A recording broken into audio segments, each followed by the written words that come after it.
Like, I literally saw the fork in the road.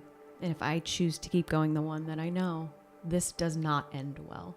And I had no idea how I was going to make it, but I knew I would. And, you know, with sobriety, there was a lot more clarity in my channel. Mm-hmm. You know, because I have always been that. However, you know, I would cloud it with nonsense that didn't serve me. The minute I decided, like, this party's over, the clarity, even though it scared the shit out of me, I was like, you know what? If I want something different, not just for my life, but for their life, I have to go first. And I have to be brave. And I will figure it out. I've always been very resourceful and resilient. And I lived through a recession and a divorce a few years earlier and lost everything in the recession. I went from like an 850 credit score down to a 500, like overnight, and had to rebuild. And you know, I got a job. I had 3 job offers when everybody was being laid off back in 2008. And if I could do that in an industry I really didn't know as well, like, I can do anything.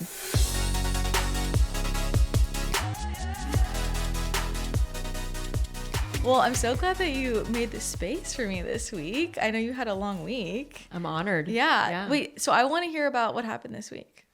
Oh my gosh. So I'm in a mastermind. I've been in it for many, many years. So I'm like the old G like person. And there was a bunch of new people, a lot of energy, and I'm coming off a surgery, and I'm coming off like a 2.5 week head cold.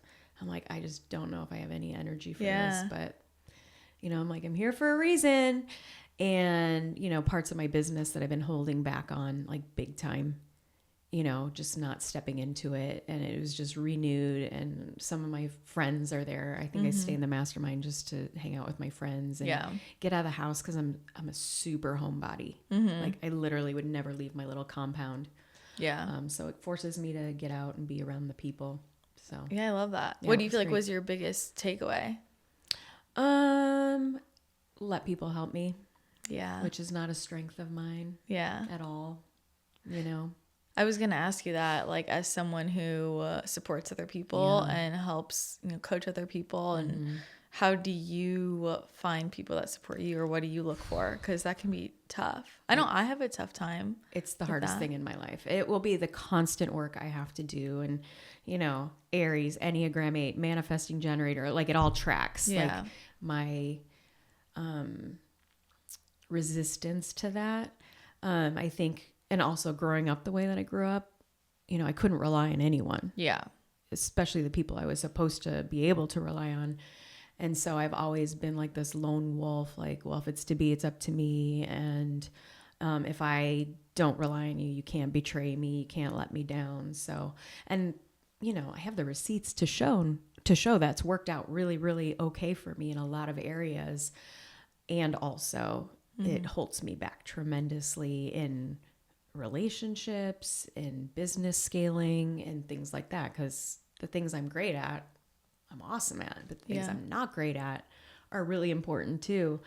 So it's been this like unbecoming especially the last 3 years, I would say, especially in like friendships. I've always been the strong friend, and I liked it that way. And I didn't realize I didn't have this vulnerability exchange. And so people thought they were close to me, but I was like, yeah, you're right here. Not intentionally always, but it's like, you can rely on me, but I can't rely on you. And I realized that that is an intimacy, and that can lack trust, especially as I've like up-leveled myself. I've up-leveled the people in my life. And there were some people in my life that started calling me on it. And I was like, what are you talking about? They're like, you are the most private person we've ever met.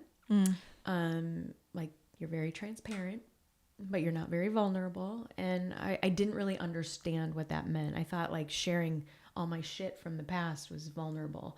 And I had this realization that there's a big difference between transparency and vulnerability. Like, transparency is storytelling, you know, but vulnerability is like, I have no idea how the fuck I'm getting out of this. Can you help me? Yeah. And so I really wanted strong friendships in my life. And I have a history with women that wasn't great, starting with my mom.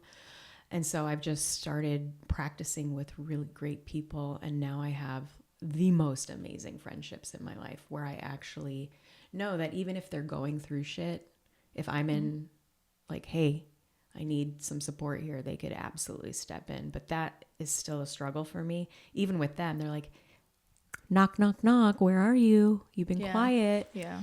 And I've told them, like, if I get quiet, that doesn't mean I'm doing great. And just being able to say that to them. So it's awesome and also really uncomfortable. Yeah. Because it's so unknown for me after 50 years of doing it one way. But it's also fucking awesome too. Yeah. Well, it's very juicy. I wanted to ask you about that. I'm wondering, because I had that conversation with Sam a lot, like vulnerability versus transparency. I'm wondering if that conversation came from you. Like, it did. Yeah. Yeah. She got a lesson in that a couple weeks ago. There we go. Yeah. This actually, I think we were having this conversation. She was bringing it up about me. I can see that. Right around before we met, right before we had gone to breakfast, it was the conversation in the air. That was one of my intentions moving forward. Okay, I need to focus on this year.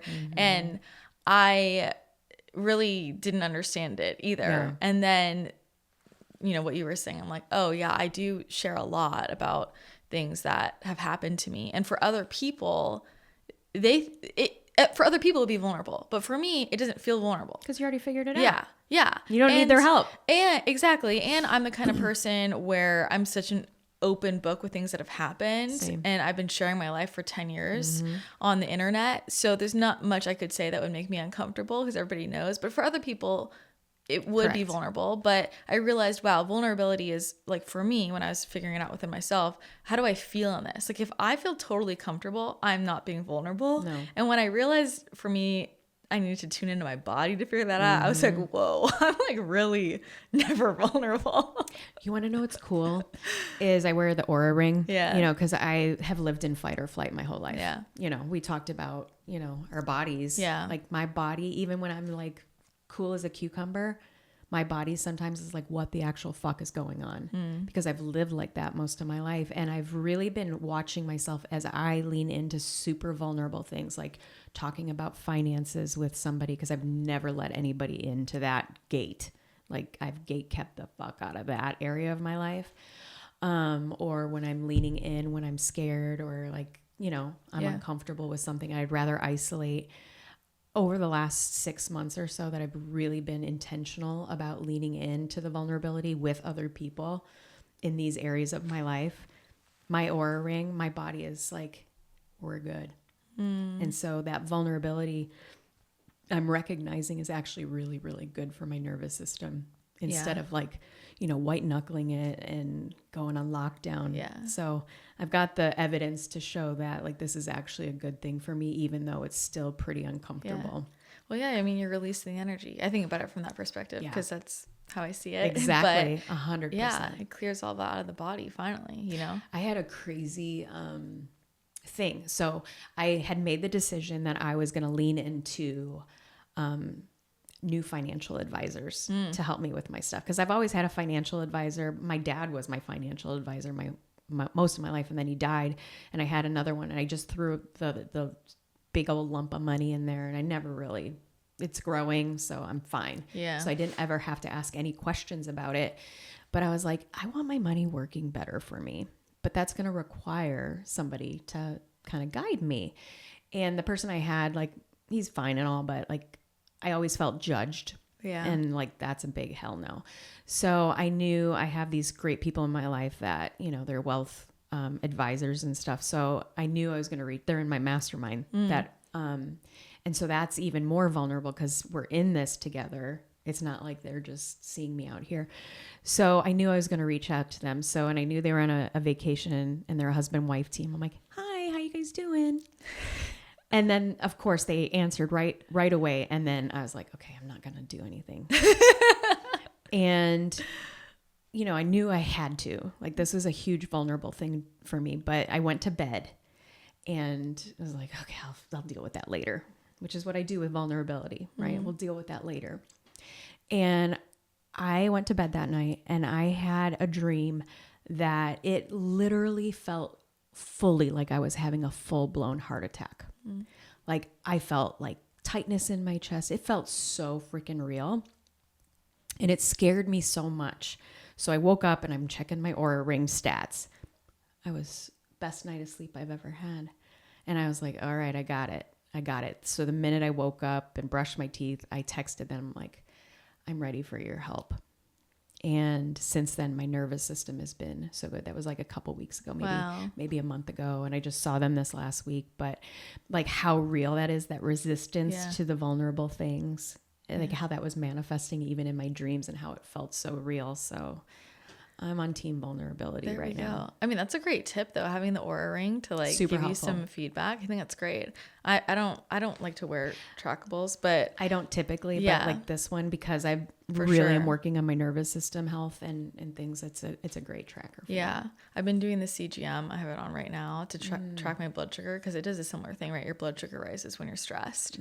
And so I'm watching like where it rises, but thankfully I'm like pretty even. It's so great. Yeah. So but I want to dive into this a little bit more, because I think a lot of people can relate to this. I think a lot of people think they're being vulnerable and they're not. I also think on the other side, some people, I don't know if I want to say like they're overly vulnerable, but I mean, I'm in a generation where everybody's crying on the internet, and I'm like, is this helpful? Is this healthy either? You know, I think this is like a balance. Like there's a lot of discernment that has to come with vulnerability, and that's like trauma dumping sometimes. Yeah. You know what I mean? Like you have to have discernment, and not everybody deserves your vulnerability. Yeah. And I do not think the internet is the way to necessarily do that. And I think a lot of that is manufactured vulnerability.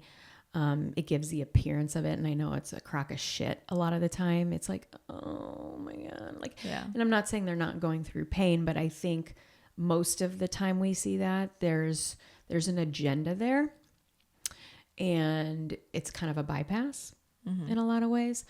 But I think discerning and really making sure you have the right people around you to be vulnerable. I'm super vulnerable, but I'm not going to do it on the internet necessarily in full-blown real time. Yeah. All the time.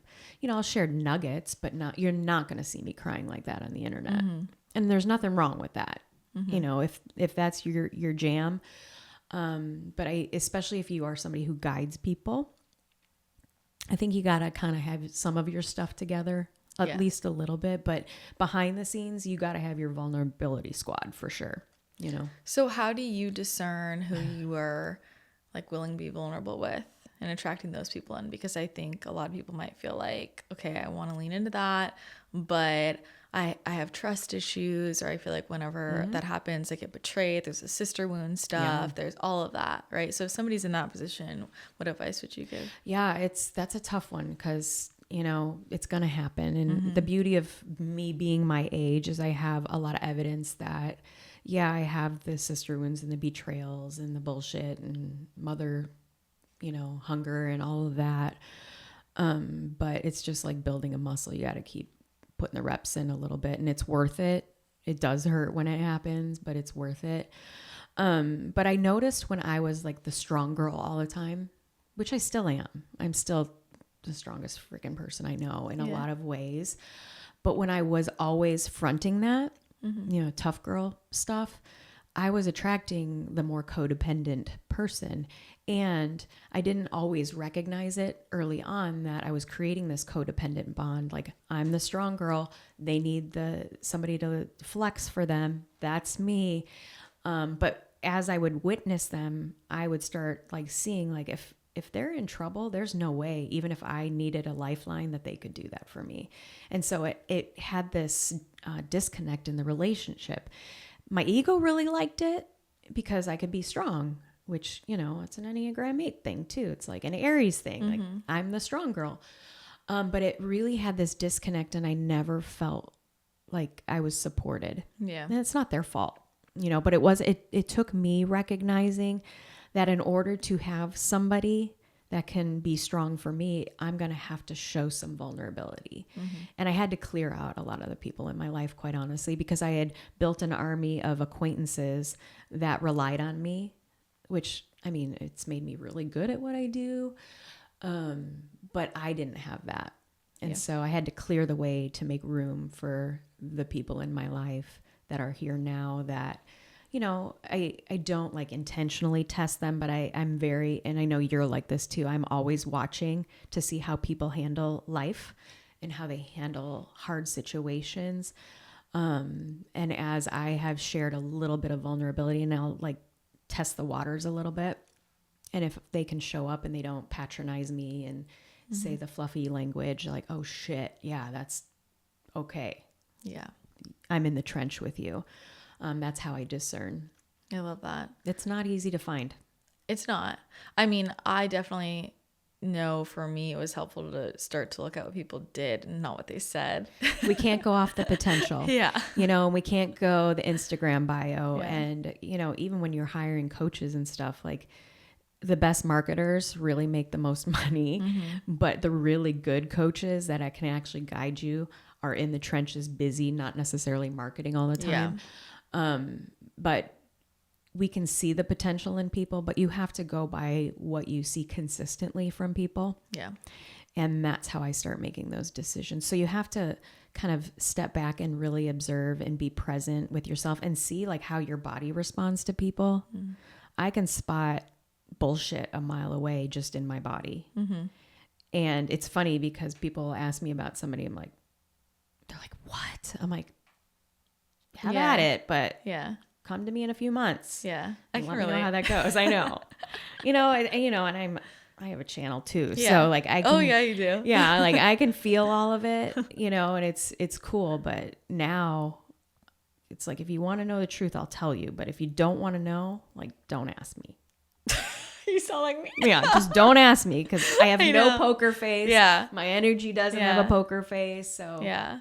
Well, I'm the same way. And I feel like that's another thing for me in terms of discernment. Like I can't have people around me who I have to baby or I have to filter around because that's just how I am. Right. And for me to be able to be vulnerable and just be myself, I can't be worried about, if I, don't have a poker face, they're going to get upset or I can't be honest. Like I need people who are very strong in their own beliefs. Right. Yeah. Like Sam's a great example. Sam and I disagree on all kinds of stuff. And part of why our friendship is so strong is because both of us are very confident in ourselves. So if Sam says something I disagree with, or if I say something she disagrees with, we just say, oh, I disagree with you. And we'll talk about it. And then that's that. Right. Versus if I felt like, oh my gosh, every time I have a different opinion or a controversial opinion, it's throwing her off balance.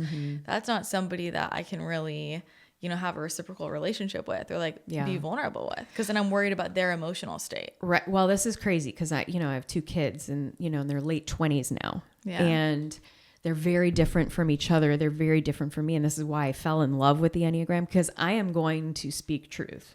Like it's just going to happen, but also knowing the way that I can not necessarily filter the message, but deliver it in a way they can actually receive and grow and be empowered by it. And that has been a game changer for me because I'm like a bull in a china shop.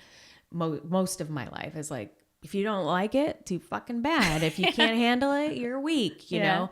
But like my son's an empath and he's super sensitive. He's all water sign and all the things. So like he's I can Pisces, be, right? Yeah. Yeah. I mean, he's the greatest. Yeah. And he's the strongest man I know, but growing up, before I really understood, I was like, geez, like man up a little bit. And I was like emasculating my own son. And that was the last thing I wanted. And I grew up with toxic masculinity.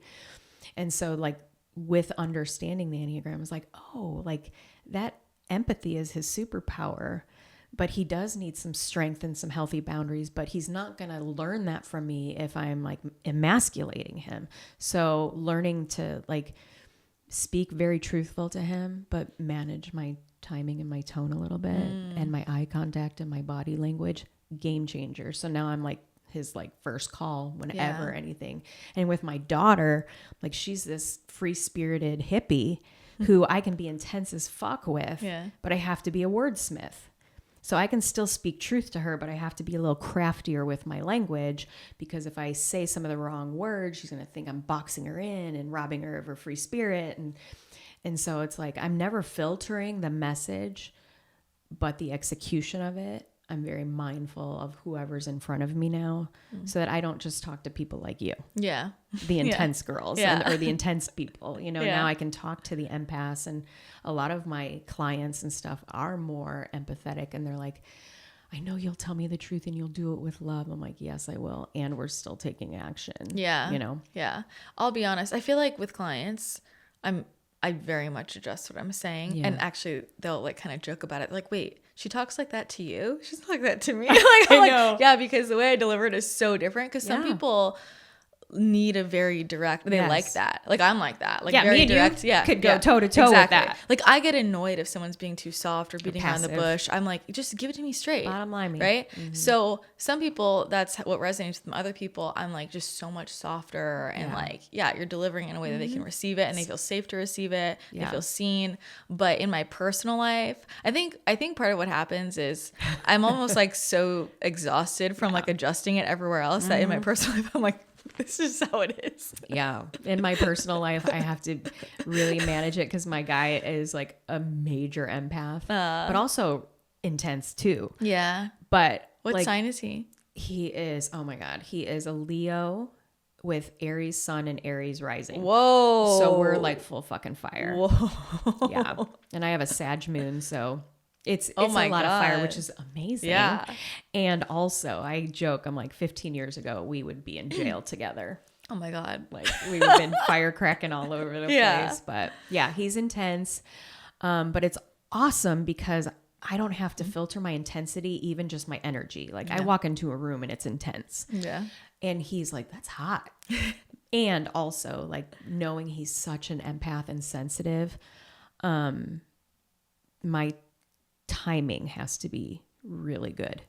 But I can be direct in everything with him, which is amazing because most of my personal life, romantic relationships in the past, I was, very chameleon-like because I was that with my dad.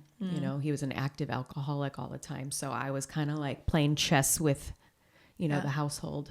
So it's really refreshing in all of my relationships now. I don't have to be anything but me. That's amazing. It's amazing. Your human design, like, do you know which centers you have open? Is your identity defined? No. Oh, it's undefined. No, it is defined. I'm a 5-1 manifesting generator. Yeah. My gene keys are like 2148, which is like major authority and like things like that. Yeah. It is defined. Okay. Yeah. I was curious. I always think that's What are you in? Human design? I'm a 2-4 generator. Okay. Yeah. I wish I was a generator sometimes. Why? Being an MG is fun. I mean, you're a type of generator. I am, but I have to be like all in with it. Like I can't just decide something. It's like I have to be passionate about it or it has to feel good. And well, that's the same with me. I know, but there are some times like I need to get shit done. Yeah. It's like, yeah. And it's like I really just want to be passionate about it because it makes a lot of sense. My strategist brain is like, ooh, but, and my manifesting generator, Enneagram 8 part of me is like, that's a no, bitch. Yeah. Not now. I think it's good for you though, because it is the way your energy runs in a lot of directions. Yeah. And it's like, that's like healthy for you. I know. It's frustrating. Yeah. Though. But I know. I always wish I was an MG, but yeah. Yeah. It's cool sometimes when it's on fire, but when it's like, laying back in a hammock, when you want to get some stuff done and make some stuff happen, it's like, no. I would love to see your chart. I'd be so fascinated. I'll send it to you. Yeah, send it to me. The good news is though, when a manifesting generator gets the fuck yes, like nobody can stop us. Yeah, for sure. So that's you. There you go. All that fire. Here I am sitting back. But it's time. So with the Enneagram, how did you come to that place? How did you find it? Oh, it found me. Yeah. And I wanted nothing to do with it. I came into it kicking and screaming. This was about 13 years ago. My dad had just died. I just turned 40. I hated the career I was in, even though I was excellent. What was it? It was in the car industry, which is all men. So I could be this intense, savage, girl in disguise. Back then I had big boobs and, big ass hair and a pencil skirt. And they're like, oh, you're so stupid. I'm like, like, watch me. Yeah. Don't touch me. And I'm going to kick your ass. Yeah. And it worked in that, but I hated it. It was soul sucking, like living in that masculine energy all the time, which I had most of my life was just like, ugh. And after my dad died, I was like, God, like, is this all life is? Like, I'm miserable. I was a single parent, I had been for a couple of years and the sole provider. So all this pressure on me. And I started to see my kids acting out in ways that were, you know, similar to me. If you don't repair it, you repeat it, or it gets repeated, or both, you know, and I was a product of my father, you know, so one of my coping mechanisms was drinking and disordered eating and anger and like every kind of coping mechanism you could use, I did, except drugs. I never did drugs, probably because I was an athlete and I was afraid of it. I knew if I got into that, I'd be dead, you know? So after my dad died, I was white knuckling life. Like on the outside, everything looked great. On paper, people were like, I don't know how you do it. And I was like, of course, I'm a superhero. But inside, I was like, my soul is like, this has to stop. Like you're at the fork in the road and you can go this way or that way. If you go that way, you're going to get what you've always seen. And your kids will do that too. And I did not want that for them. And they were 14 and 15. So I decided voluntarily to check myself into rehab. And the obvious thing was like the binge drinking. I wasn't like an everyday drinker, but when I drank, you never knew what you're going to get, which is what my dad was, like the Jekyll and Hyde kind of thing. And I know how that made me feel. And I was seeing like how that made my kids feel. And so I walked into rehab. I was in a toxic relationship that needed to end and quit my job before I walked in. I'm like, I have no idea, but if I stay here, I'm going to die. And I walked out. I walked into the owner. I'm like, don't tell anybody. I've left until I'm gone. I'm never coming back. And I did. And the next day, I told my kids I was going to rehab. And my son, my empath, is like, Mom, I will happily give you up, 30 days to have you the rest of our lives. And I promised them, I said, I don't know how, but I need new tools because, I have to know the way, go the way, and then show the way for you. You're going to do what I do, not what I say to do. So I have to learn something different than everything that I have been growing up with, even though some of it's really great, the coping mechanisms, not so great, 100% Irish, passionate family. We got some shit, Same. Yeah. It's a shit show. Yeah. And I love it. Yeah. So I walk into rehab and on day 2, I meet Nancy and she was my therapist. She's an Enneagram 8 as well. And she's from Texas and she was a little bit older than me. And I walk in and I'm like scanning like the house that I'm in. There's 14 of us. And Nancy's like, wants me to do the Enneagram. And I'm like, bitch, no, go fuck yourself. Like, I don't need another label. Yeah. I'm like, because I already told her, I'm like, the alcohol is the obvious one, but I have to show you all of these because I will use these if I'm not using that. It's like, playing deal or no deal with all my coping mechanisms. I'm like, here's all of it. Yeah. And she didn't miss a beat. And I was very colorful and intense. And Nancy didn't miss a beat. She's like, my dear, your best thinking has gotten you here. And this might help you understand the box you've been put in by the world and you've also put yourself in. So how about you open up your mind a little bit and put that robust ego a little bit to the side and give it a shot.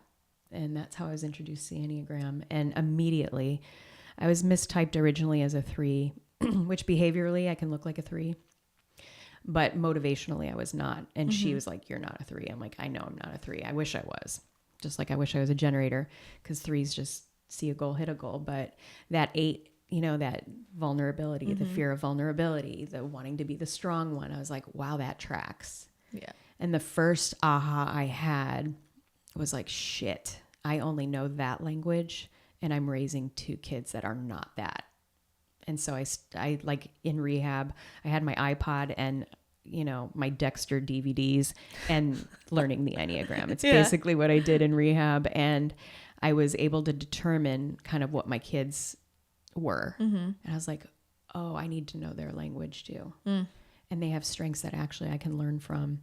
And so I started studying it and integrating it. I didn't come home and tell my kids about the Enneagram. I didn't tell anybody about the Enneagram for another 5 years, but I was using this as a tool, which ironically, being kind of a channel myself and also growing up in an alcoholic home, I could read people like a book, but I didn't necessarily have a roadmap or an atlas or a language to put to what I saw all the time.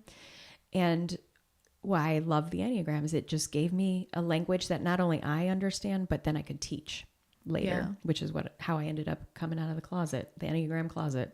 Oh my God. With it, because people are like, you know me and I just met you. Yeah. And I'm like, yes. I do. And I could speak it in a way, like I've always understood who's in front of me, you know, but I didn't always know how to speak it to them where they knew that I knew them in a way that they were like not freaked out. I mean, I freak people out, but but it's cool because now I can give them a language, and I give groups and teams and families and couples shared language. Now it's like, it's just an atlas, you know, it's a cool thing. So 100%. That's how I ended up in it. Why did you wait so long to tell anybody about it? What was going on? Girlfriend, because we like to be stealthy with our shit. Yeah. First of all, I was like, I have this secret, you know, and I was building leadership teams in the new career I had fallen into, which I did not want, but manifesting generator, when it says go, we go. Yeah. And it was great because I was able to practice a lot of this. It was all females pretty much. So I was like, if I'm going to talk to women, I need to know how to talk to all women, not just spicy bitches like me and you. Right. And so I understood the framework and my channel. And I was like, okay, so everybody I talked to, you know, the movie The Hangover? Yeah. You know, the Zach Galifianakis meme where, you know, he's at the craps table and he's got the equations going on. Yeah. You're like this too. Yeah. Like when you're with, like, if I feel that from you, like whenever I'm in front of somebody, like it's like that's going on in my channel here. And that's literally what's going on. 100% 24/7 for me. And I love it because, you know, it's how I stayed safe as a kid. It's how I could protect myself. It's how I could keep people at arm's length. But now, you know, with a more open heart space and channel, and coming from a place of love, compassion, empathy, grace, service, instead of fear, insecurity, unworthiness, shame, guilt, and ego, you know, I could use this and understand this and speak to people in a way that I could lead them effectively. Anyone, not just the spicy girls, you know? And so I started kind of practicing with people without telling them. And I knew when I landed because they'd be like, oh my God, like, how do you know? Like, I just do. And it benefited not just them, but me, because I could build huge, strong sales teams that were crushing it, made me millions of dollars being able to lead anyone. And then people were like, I don't understand how you're doing this. And why I came out of the closet isn't because people were asking me, because I liked this little secret. You know, it was very powerful. And I was like, okay, whatever. It's the Enneagram. But then the Enneagram became trendy about 5 years into this of me using it. And it pissed me off because it was being used cutesy.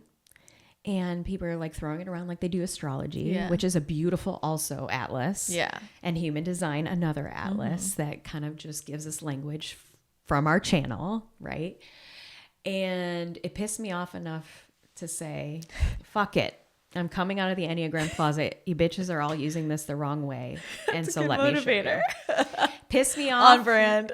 Yeah, it's so on brand. It's not because it was trendy and I was like going to ride the wave. It was like, no, I've been riding this wave behind the scenes, building this muscle, being masterful at understanding not just the type, but like all the intricacies that go with it. And that's how I came out of the closet. And now I'm the Enneagram girl. There you go. And I'm all right with it. I'm coming to terms with it because I'm sure that you get this too. Like there's so much more depth to my skills and my wisdom than just being the Enneagram girl.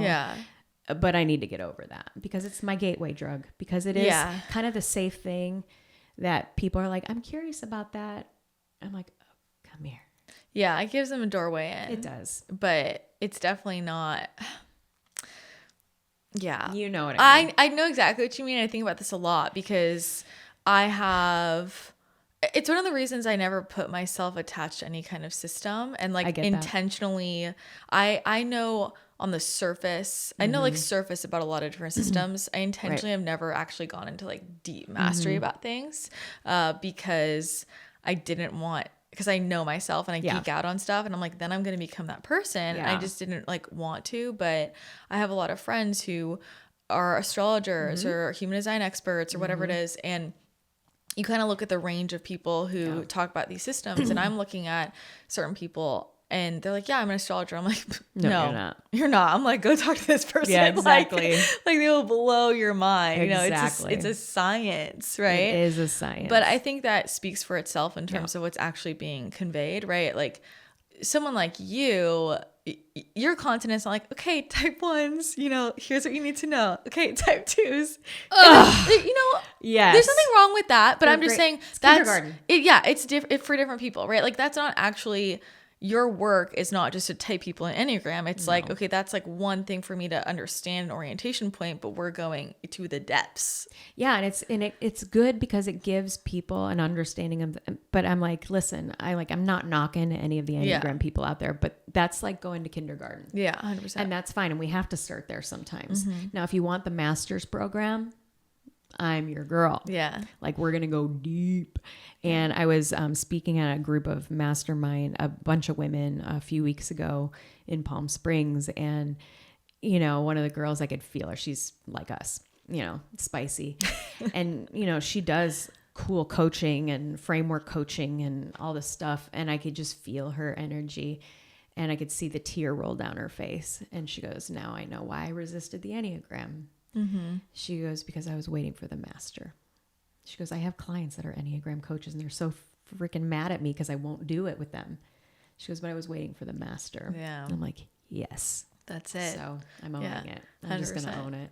Oh my God. Yeah. No, I think it's great. It is great. I love it. And I think people are hungry for that because there's so much surface level noise that I know I'm like that. I'm like, I don't want to hear it. I want like the real stuff because these are the key codes. Yeah. It literally is. Key codes. It's a huge key code for your life when you really understand it and what that means for you. It's so funny when I get asked on podcasts, I'm like, listen, anything goes, but do not ask me like, what's the Enneagram? Like, please we're not going basic. We can talk about it, but like in a natural way. I'm not going through the types because they can Google that shit. Yeah. You know what I mean? Yeah, like, exactly. We'll go deep. For 100%. No, I love that. Yeah. So before, I want to talk more about it, but I want to go backward before we get into that with your story. And I want to go back to the part where you quit your job and you decided to go to rehab. Yeah.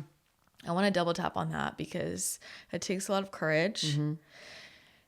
And, with what I do, I'm just channeling things for people. And I'm like, if you're signing up to do this, I'm just telling you what we're getting, right? I'm just telling you, you take it or leave it. And there's a level like working with people around it. And working with people around it, there's that personal connection. I only have so much life experience. There's a lot of life experience I don't have. Right. Things like being a parent. I can't speak to that. I can't, not my place. So I think sometimes like we all will have things we know we need to do, or we might know like I need to do this for me, for my family, big picture, my highest self. This is what needs to be done, but I can't because XYZ. I can't because I have to pay the mortgage. I can't because I have kids I have to take care of. I can't be, right? It's all these, I can't because this. Those are very real things. Very, very real things. So when you were in a situation where those were very real things, walk me through how you finally moved forward with what you knew you needed to do, right? Because I'm sure people are going to be listening and they are like, I know I want to do XYZ or I need to do this, but I can't because those same reasons. Yeah. I'm a parent, I have kids to take care of. How am I going to pay the bills? All that. Yeah. This is the moment I want them to hear. How you walked yourself through that. Yeah. Like none of it made sense on paper. Yeah. Not 1 ounce of it. In fact, the people that were in my life, my own family is like, you're not that bad. Like, what are you doing? Again, I was a single mom, sole provider, and none of it made sense. But like, because I am very in tune, like I literally saw the fork in the road. And if I choose to keep going the one that I know, this does not end well. Now, even though this fork in the road, I can't see more than a foot in front of me, I was willing to go blind and bet on myself. Now, I don't recommend that for everyone. Like, just because you hear that it worked out for me, not everybody's built to do that. I just happen to be built really well for when my back's up against the wall. And I had no idea how I was going to make it, but I knew I would. And, with sobriety, there was a lot more clarity in my channel, because I have always been that. However, I would cloud it with nonsense that didn't serve me. The minute I decided like this party's over, the clarity, even though it scared the shit out of me, I was like, you know what? if I want something different, not just for my life, but for their life, I have to go first and I have to be brave and I will figure it out. I've always been very resourceful and resilient, and I lived through a recession and a divorce a few years earlier and lost everything in the recession. I went from like an 850 credit score down to a 500 like overnight, and had to rebuild. And, you know, I got a job. I had 3 job offers when everybody was being laid off back in 2008. And if I could do that in an industry I really didn't know as well, like I can do anything. And so I bet on myself and just went for it. I was in network marketing, which, it's great.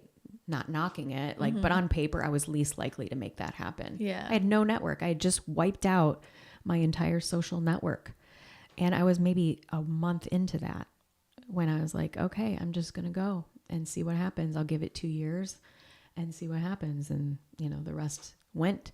But the main thing is like, could I be okay telling my kids or anybody that looked to me for guidance, like, you know, you can live your best life, you can live your dreams, but if I'm not doing it, like, I know my daughter sure as hell is going to think I'm a fraud and full of shit, and she's going to go seek that out somewhere else.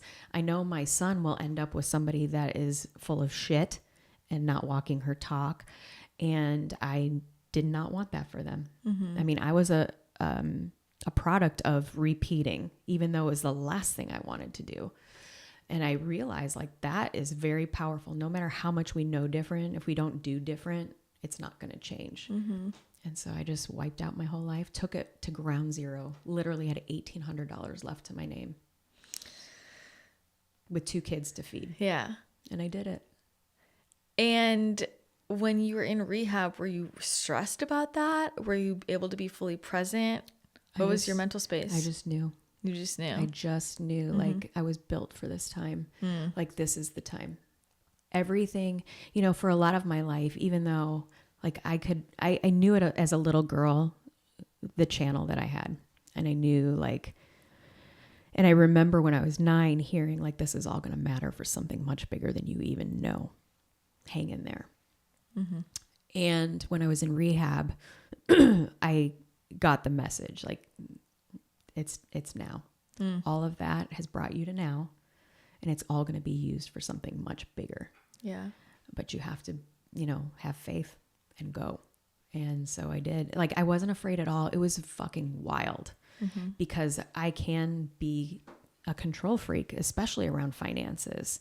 You know, I grew up, you know, in a household where that was weaponized. Money and wealth was weaponized. That's why I am so savage with it. You know, my dad was, when I was 4, he's telling me, you know, you make your money, you be independent, you don't rely on anyone. And I'm grateful for that lesson, but I was also like, fuck, you know, so when I make the decision to take my income to 0 overnight with $1,800 left in my bank account and 2 kids to take care of, it's like, well, I guess we're going to practice what I've been, you know. Put it to the test. Yeah. Really put it to the test. Yeah. And you had no plan. Did the network marketing thing come in after? I got out of rehab and started it 6 months later. Okay. Yeah. Wow. And did that like find you, or was that? Yeah. I again went into that. I started it for the product because I, you know, even though I got sober, I still felt like shit. I felt 40, you know, like a tired 40-year-old stressed out woman, even though I had this clarity, but I was like, I need my body to catch up to that. And so this girl I knew from my old industry she was doing something. I was like, what is that? Give me that. And then she starts the spiel. I'm like, bitch, go away. Yeah. I'm like, just give me my box and shut up. Yeah. And go away. We were like frenemies. It was so funny. We didn't like, we liked each other, but we like didn't. Yeah. And about a week in, I was like, what the actual fuck is this? So I started Googling the company, and like, I didn't even realize what it was, like network marketing. What company is it? You're allowed to say? Yeah, it's Isogenics. Oh, okay. Yeah, I still have my organization running and everything. Yeah. This was 13 years ago. And so I Googled it and I saw the compensation plan, and I was like, because I never thought I would be good at that because I don't have a big network. I don't love talking to a lot of people. I'm not like, hey, buy my shit. Like, join my team. I'm not that girl, like not even a little bit. And just like with the Enneagram, keeping that a secret, I like I don't want to be that girl. But here I was, like having this profound experience with these products. And I felt like I swallowed a Christmas tree. Like I was lit up, and now like everything was firing, and I felt strong and healthy and vibrant, and like it was like insane. It was like I got unlocked. Mm-hmm. And I couldn't not, like I didn't even have to say anything. People are like, what the fuck are you doing? Yeah. And we want whatever that is. Do you still use it? Yeah. Wow. Absolutely. I know nothing about that company. Yeah, it's great. Like I like their products. It's good stuff? Some of it. Okay. Yeah. I love certain things, not so much the other things. I'm super honest. Yeah. Like, I mean, you know. Sure. And so next thing I know, you know, I wasn't going to be a big recruiter or anything, but I am a masterful leadership developer, you know, and now armed with the tool of the Enneagram in my stealthy back pocket that I'm telling no one about. Like I'm strong as a leader anyway, but now having this framework to kind of understand how to speak to everyone. Yeah. And now I'm sober and clear, like more than ever. It was just the perfect storm. Wow. And the timing of the internet, like this was before everybody was an affiliate marketer, and this is before everyone was selling shit online. Yeah. I was one of the first wave of people. And so I literally only brought in 82 people in my first 2 years. That's not a lot in that space to make that kind of money. Yeah. And in 24 months, I made my first $1 million. Wow. And from those 82 people, created 15,000 people because I could lead everyone. Yeah. You know, I ended up attracting people that had huge networks and loved talking about the shit. Mm-hmm. And I would be like, just bring me your people and I will lead them. And I will guide them to be leaders. You just bring in the people. So your approach was like not even talk about the product. It was just like essentially leadership training. It was like, you know, I would say the cutesy things like, you know, I'd hike every day. Yeah. And I'd be on the top of my mountain with a girl or two. I'm like, this is my office for the day. And people are like, what? Like, it was like a Tuesday at 9:30. Yeah. And they're like, I want that. And they're like, and you're 41? Like, you look like that? Yeah. And you're a single mom. And like, and it wasn't me like saying, you know, all the things, the jargony bullshit that's out there. It was just like attraction rather than promotion, you know? And I've learned that in rehab too. Like even sobriety, I don't preach sobriety, but like people are drawn to my energy, and it's like, well, let's talk about that. Yeah. You know, let's talk about that. Is that clouding, you know, the things that you want for your life? You know, I'm not judging you for it because, hey, you know, I'm a retired pro. You know, they hung my jersey up in the rafters for professional drinking. So, you know, I don't judge anybody for it. But if you want something different, it's going to require something different from you. Yeah. So if you want to learn, I'm here. And if not, cool. So it was almost like people had FOMO. They're like, I want to know what you have. Yeah. So much so. I never talked about it, but, you know, I'd show up on social and just living my best life. And not being cryptic with it, but like people were curious. And, you know, this is before DMs and Instagram lives, like, and Facebook lives. This was like old school social media.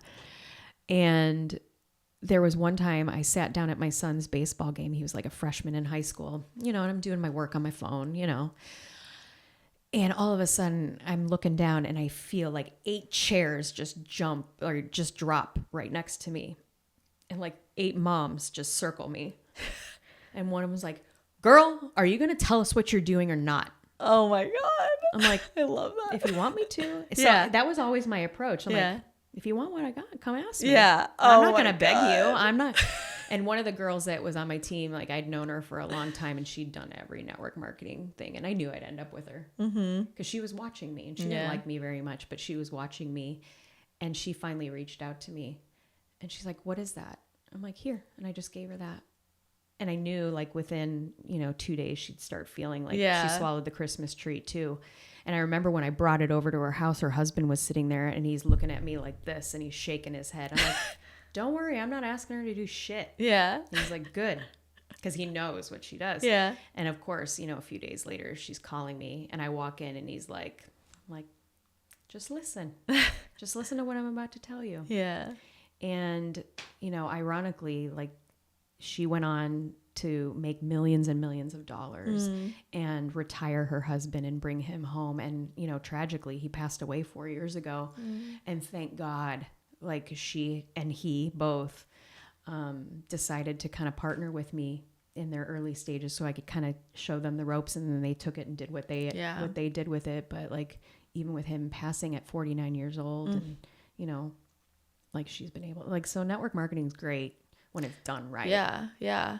I mean, I started, when I was in college is when my health, like I was on my deathbed really bad, and I started selling Beauty Counter, and it's what paid for all my medical bills. I mean, I had hundreds and hundreds of thousands of dollars of medical bills, and I was like, I can take this, you know? And I'm like, I think I'm similar to you. I'm not like I wasn't salesy, but I'm very much like, people just have always like, what do you, they want to know what I'm doing. I don't know what it is about me, but if I'm like, this is good, this is good shit, people will buy it. And it's because people know I don't ever recommend something I don't actually love. And I'd be like, yeah, I hate that product. Yeah. Love this though. Like these ones, this is what I use every day, and people just like it, you know? But I think people shit on network marketing, and it's great training wheels for entrepreneurship too. I think so too. And honestly, like, it helped me really develop even stronger leadership skills and the ability to talk to anyone. I mean, I had thousands and thousands of people at my fingertips all the time that I could practice not only my leadership skills, but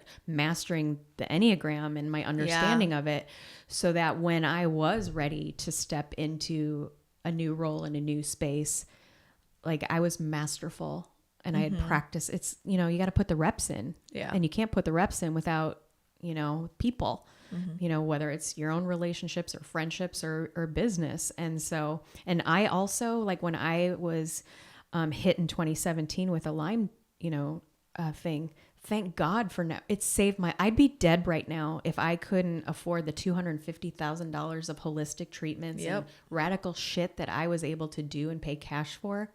Like, I would not be here today without it. So I will never shit on it. Yeah. Definitely, you know, you got to do it right though. 100%. Yeah. Well, I'm actually curious. Do you find that a lot of women, when they first meet you, like, they don't like you? Yes. Not anymore so much. The ones that are putting on a front really don't like me because they know I see through it. Exactly. They know I see through it. Like, the ones that are, you know who I'm talking about. They probably don't like you either. Yeah. Oh no, they don't. And they don't want to look me in the eye. No. They think that this is like the classic joke that's people literally say this all the time. They're like, they don't want to look me in the eye because they're afraid that then I'll read their mind. And I'm like, bitch, you don't have to look me in the eye for me to read your eye. I can already, exactly. Yeah. You know, it's now that I have really understood and can practice, you know, compassion didn't come easy for me. I had to really understand what that meant and practice having compassion, because compassion to me early on in my life felt like weakness, because if you lower your wall and have compassion, somebody could betray me, right? So I wasn't good at being compassionate. So I really don't judge anyone, but I also see lots of bullshit. And I think more people than not are magnetized to me. Even the ones who don't like me, they're kind of intrigued at first, and then they're scared as shit. Like, they're like, get her the fuck away from me. And I don't like ever like take it personally, because I know if the me that I am today met the me that I was 20 years ago, I would not have wanted this to see that either. So I get it. And some people aren't ready for that. But more than not are. But yeah, I've had my share of people not liking me, and it's part of my human design too. It's part of the program for me. Yeah. You know, and I'm a mirror for people, and whether or not they're ready to look in it or not is totally up to them. Yeah. Thankfully I have, you know, the skills, the discernment, the tools, the wisdom, the experience now that if somebody's ready, I can speak to them. Yeah. But there are those, they're like, oh shit. Yeah, it's interesting. I know. I mean, so many people will tell me, they're like, yeah, you triggered the fuck out of me for the first like couple years I knew, but I kept watching, and like now they're like my, you know, they're in every program I'm offering. Like, and I'm like, you know. What I tell people is if I trigger you, it's a beautiful opportunity for you to grow if you're open to it. And if not, like, triggers are here to grow us. Yeah. Now what you've done with your trauma around it is totally up to you. You know, when I get triggered by somebody, it's like, oh, okay, what do I have? Like one of my best friends, like one of my very best friends, she triggered me. And I was like, okay, this is not envy. This is not jealousy. What is this about her? And I love her. And I'm like her biggest fan and her biggest supporter. And she is mine. I was like, what is this? And, you know, I know my past lives as well, you know, and all the shit. And I was like, oh, this is the same kind of trigger that I felt with my daughter when she was 4 years old.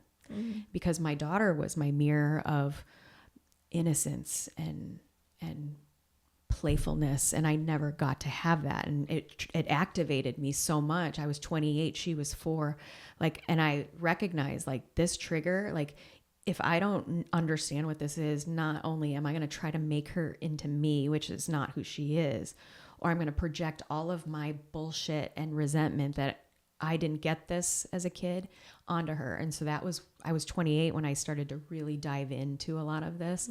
So with my friend, I was like, oh, this is the same kind of triggering that my daughter gave me.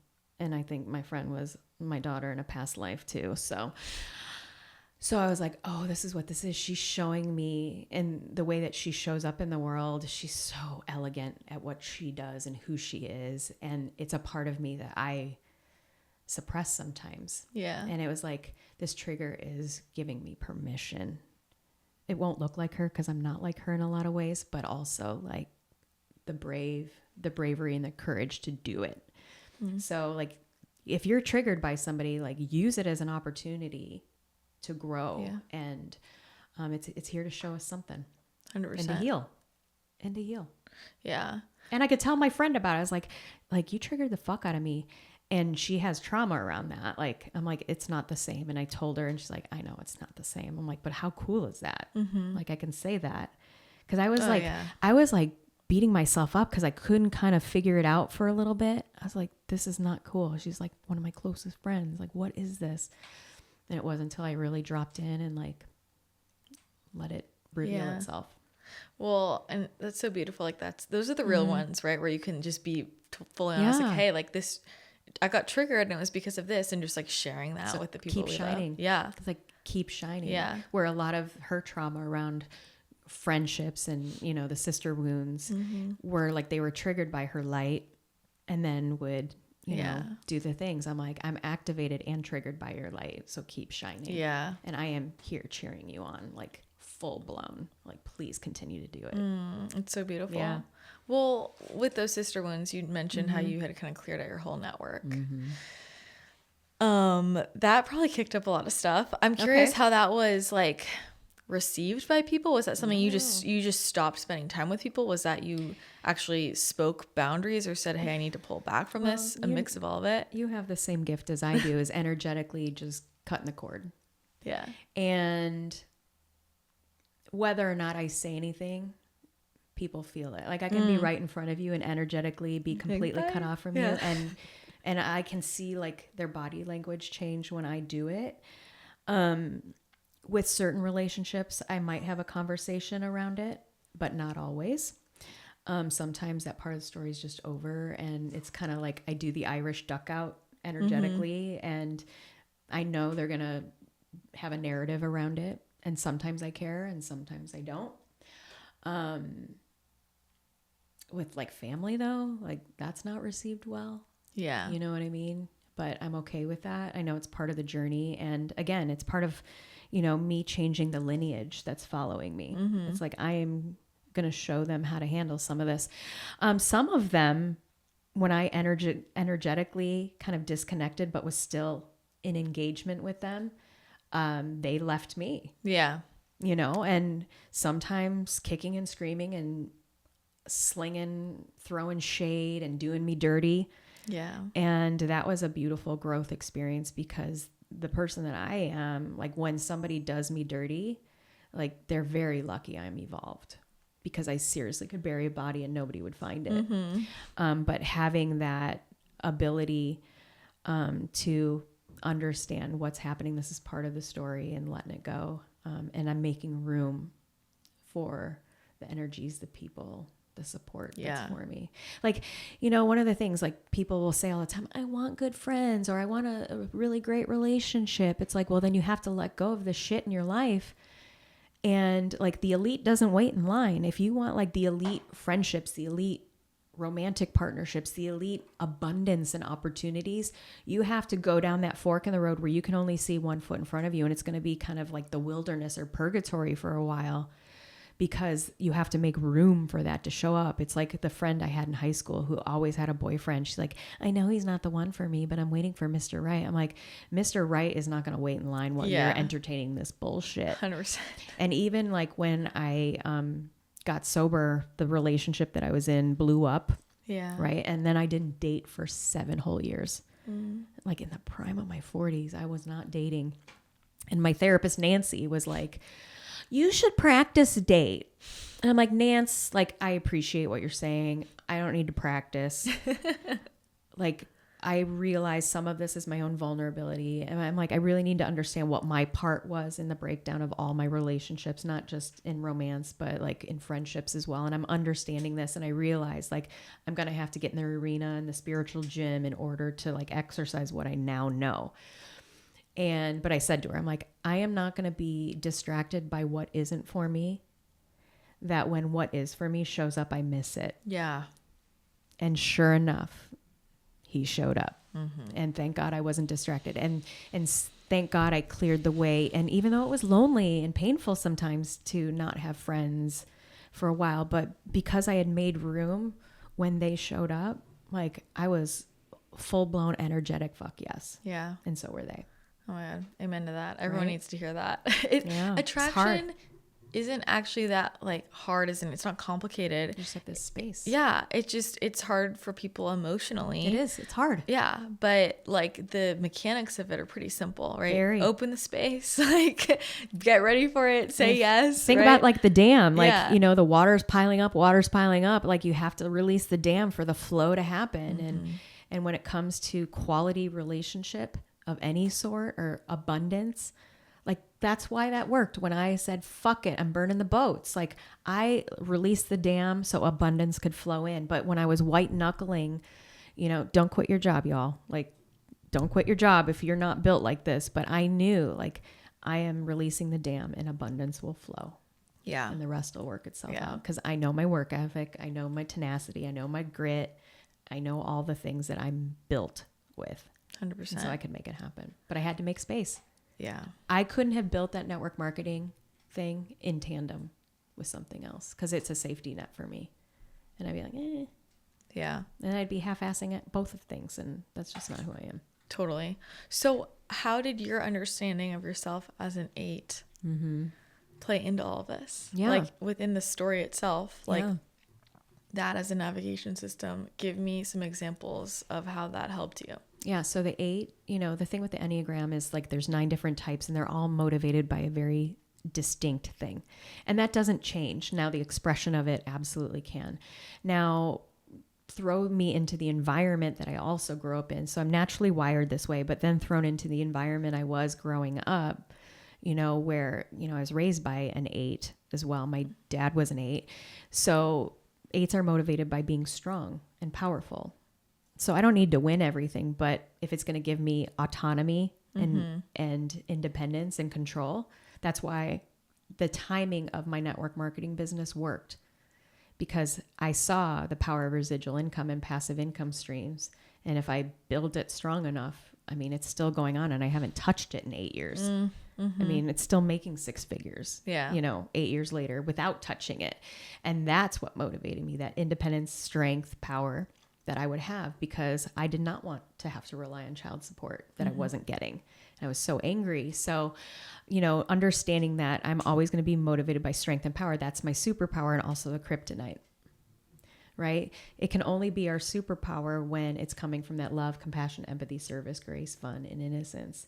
And that same strength and power almost destroyed my own children, you know, when it was coming from fear, insecurity, unworthiness, shame, guilt, and ego. So understanding that the same thing that makes us amazing is also kind of where we have to watch a blind spot around, right? So even with some of the friendships, you know, being strong in the friendships, like, yes. And also being the strong one protected me from them betraying me. Because if I was stronger than you, then you couldn't hurt me. And so understanding that I don't have to change a damn thing about who I am, and neither do you. You just have to understand the come from all the time. You know, and I'd say 90% of the time, I'm always coming from that love, compassion, empathy, service, grace. Yeah. But I'm still human, and so are you. And so 10% of the time, I'm going to be in the fear and the insecurity and the unworthiness and the shame and guilt and ego from time to time. But understanding that framework, I can use the other components within the framework. You know, it's kind of like you have to have the right tool for the job to get the job done sometimes. And sometimes our 8 tools is not the tool to use. So understanding the other components attached to my 8-ness, like the wings and the growth number and the stress number and our tri-types.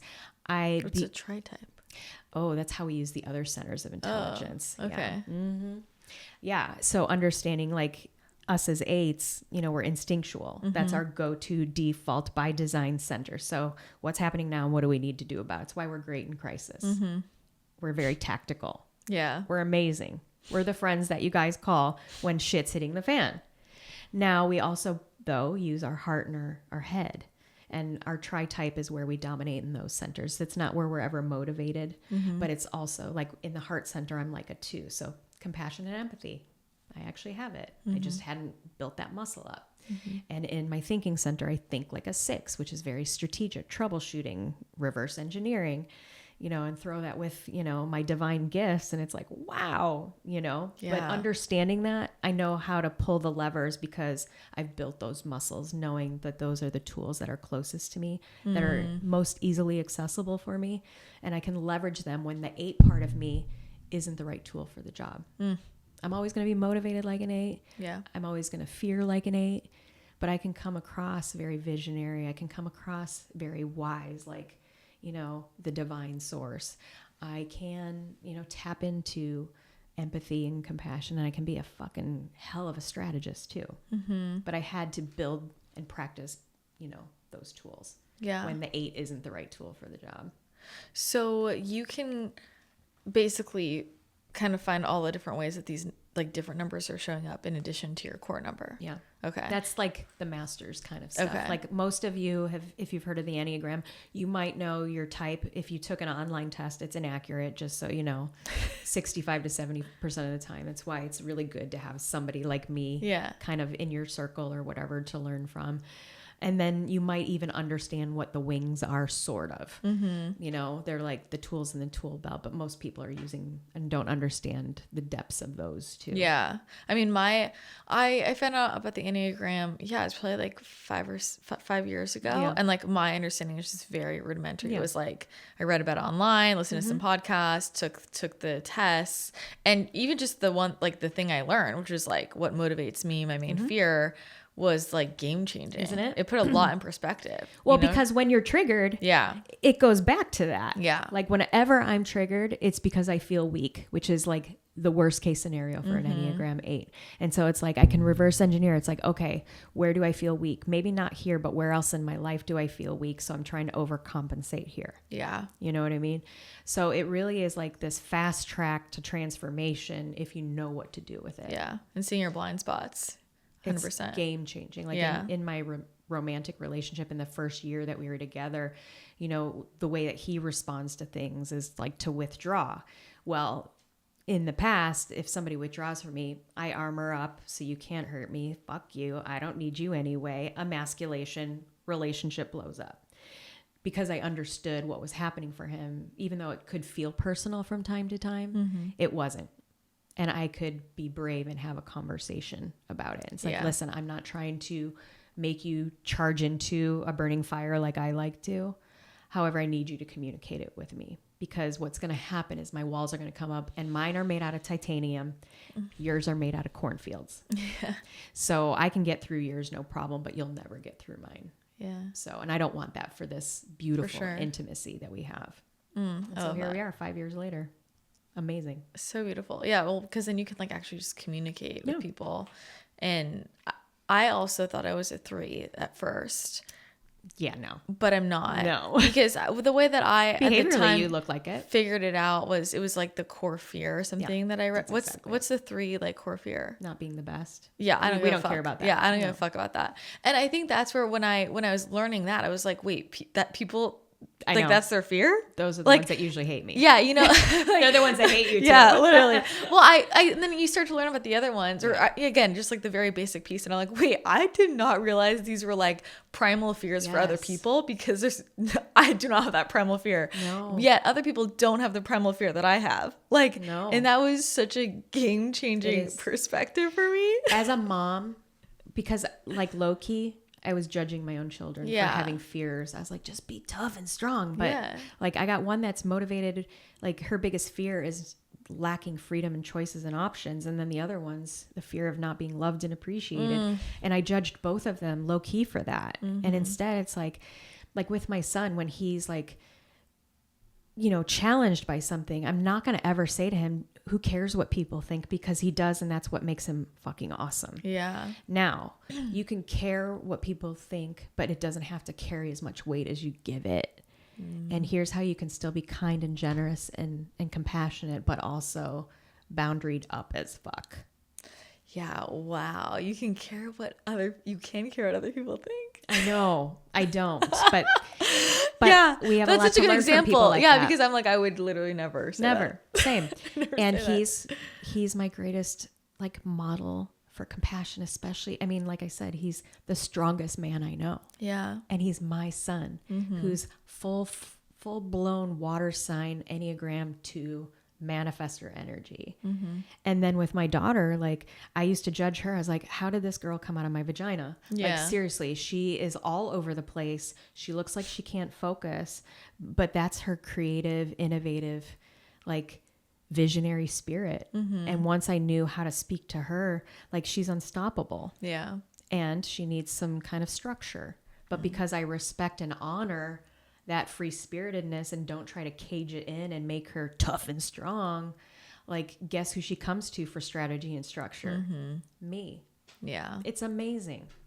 And just, I mean, I know that when we know like our core frequency and how we're meant to move, and we just lean all the way into it, that's when we're most magnetic, right? I know. I'm like, so it's buzzing like, right now. Yeah, it's right. So great. But like, it's like for her being that way, being so free spirited, it's like so magnetic, and learning to like lean into that, right, and do that in healthy ways. And then for someone like me, not as much, right? Or you. And so I think that's such a helpful roadmap to just like soul alignment, and that's where life just gets easier, you know? When a lot of the things, like, especially those of you that are kind of divinely connected, and the intuition doesn't always make sense, because it doesn't, because it's like, where the fuck did that come from? You know, what I love about this is like, it does give me a roadmap to not be so afraid of it. Yeah. Like, especially when I was younger and didn't understand the gifts that I had so much, and they were scary sometimes, or like, what do I fucking do with this stuff?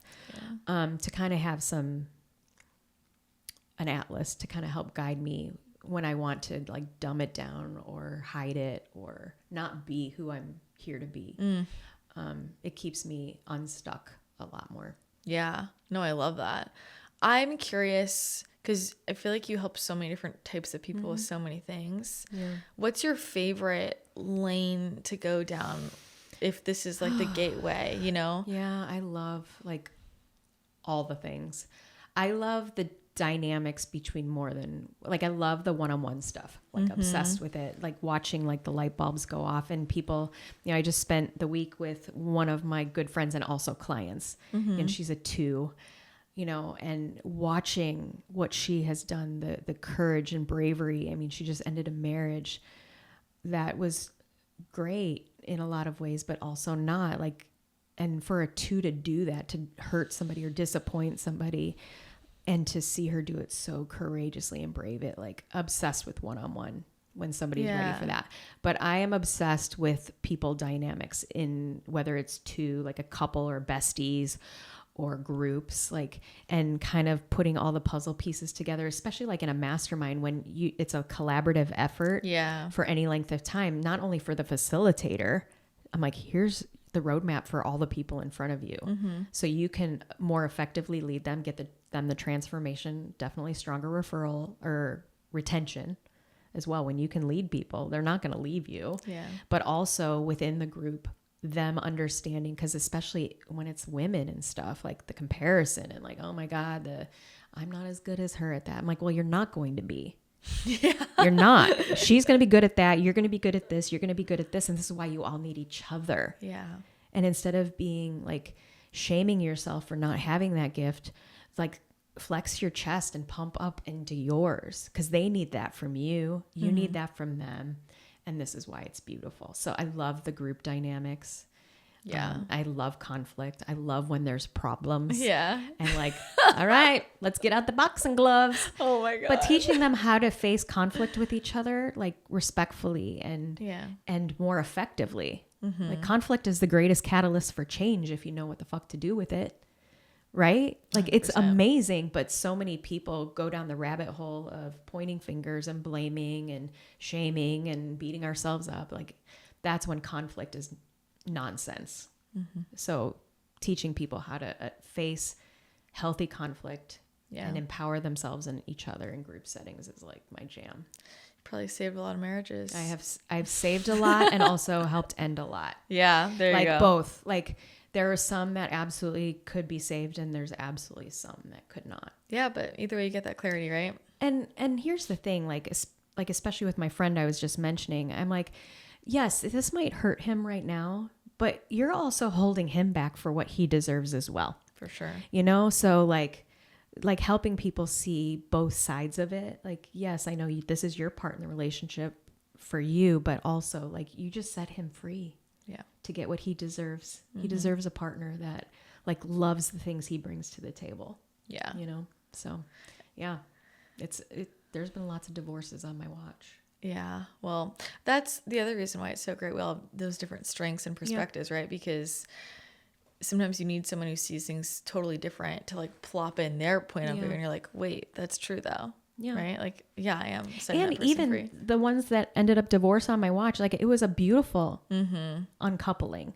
You know, it wasn't like, you know, oh my God, don't talk to Tracy because she's going to end your marriage. It's like, no, it's like these people already knew there was this going on. It's like, how do we do it, especially when there's kids involved, in a way that is beautiful? As hard as like divorce sucks. Like it was painful. I didn't want it either, but like it was necessary. Best thing I ever did for myself. Mm-hmm. You know, so like if that has to happen, like let's know how to do it in a way that benefits everyone. Yeah. So, I mean, truth is liberation. So, and living who you're meant to be. For sure. Like, and especially if you're raising children, like don't think talking a good talk's going to do it. Like you better fucking model that shit in every area of your life. Otherwise that shit's going to be repeated no matter how much you don't want it to. Taking notes. Just saying. Yeah. I mean, and I'm living proof of that. Like the relationship I have with my kids who are now 27 and 28, like this doesn't happen the way that I have it if I didn't walk my talk and have the courage and bravery to just be me. Yeah. But I had to know who I was first. I mean, that's such a gift to give your kids. It is. It's the greatest. Yeah. They're the best. Oh. Yeah, they're the best. You know, it seems like you guys are so close. We are. I love it. Like, it's no bullshit. They live 2 miles from me. They live a mile from each other. Like, I watch their dogs every day. So I see them pretty much every day. That's amazing. It is amazing. I love that. Yeah. Well, so what's next for you? What are you working on? What are you excited about?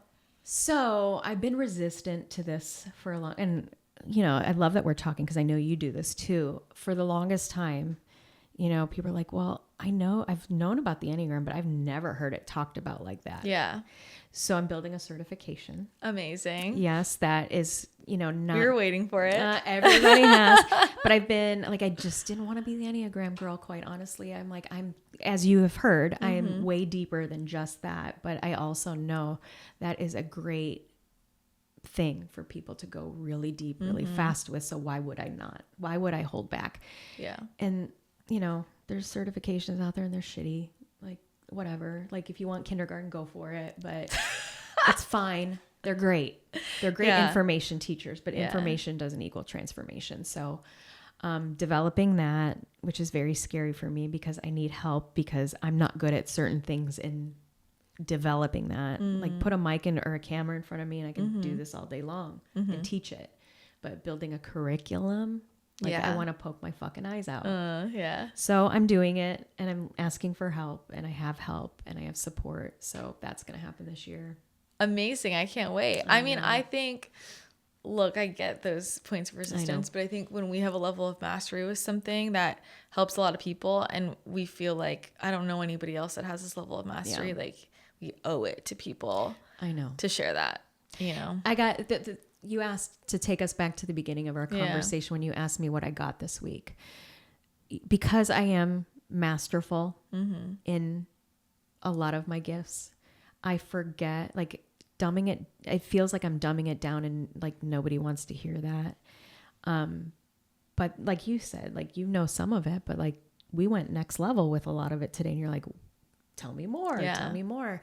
And recognizing that just because I'm masterful at it doesn't mean people don't want to learn some of the basics in a way that I can actually guide them through faster than if they just got the basics somewhere else in kindergarten. Yeah. You know, I could take them from kindergarten to a master's program in a year's time. You know, so why wouldn't I do that? 100%. So I'm getting out of my own way. I'm getting over myself. I can be the Enneagram girl and more. You know, but you're not the Enneagram girl, right? Like, it's like some people get swallowed up by their topic. You're never, no matter what topic you focus on in your life, like, there's you. And you're like, there's the topics, but like, you're still you. Yeah. And other people, like, it swallows them up. And that's just like not your orientation. No, you know? It's not. And realizing that and accepting that. And yeah. I think there's also like deeper mastery in going back to the basics. Like for me with, you know, like I train other people in energy healing, and like I had made that certification program, and I was like, great, I never want to talk about the basic stuff again, because it's not like, it wasn't as fun for me. And then I was like, I need to redo it, like, and I just was avoiding it. And something happened for me in the last year where I just had a totally different perspective shift, where I'm like, no, I want to go back, and I want to teach the basics in like not a basic way, because yeah. And then I was excited. So me too. There you go. Exactly. I can teach the basics in a not basic way that doesn't feel like, you know, exactly. Like, not that I'm bored, because, you know, somebody's like, are you just tired of it? I'm like, no, like, I'm obsessed. I could talk about the Enneagram 24/7. I love it. But it's like, okay, I'm going to teach the basics in a you way. Yeah. In a you way. The way that you like to talk about it. Exactly. And that's what other people will like too. And so it is. Yeah. So it is. Well, I can't wait. That's so exciting. Yeah. Oh my God. Okay. I'll have to check that out. All right. I need you to get into my Enneagram. We'll talk about it later. We will. Yeah. Oh my God. You're easy. Oh, okay. Well, this was so amazing. Thank you so much. You're a great interviewer. Oh my God. Thanks. You're so good. You're so easy. I can talk to you forever. So thank you for being here. All right. Yeah, definitely. Thanks for having me.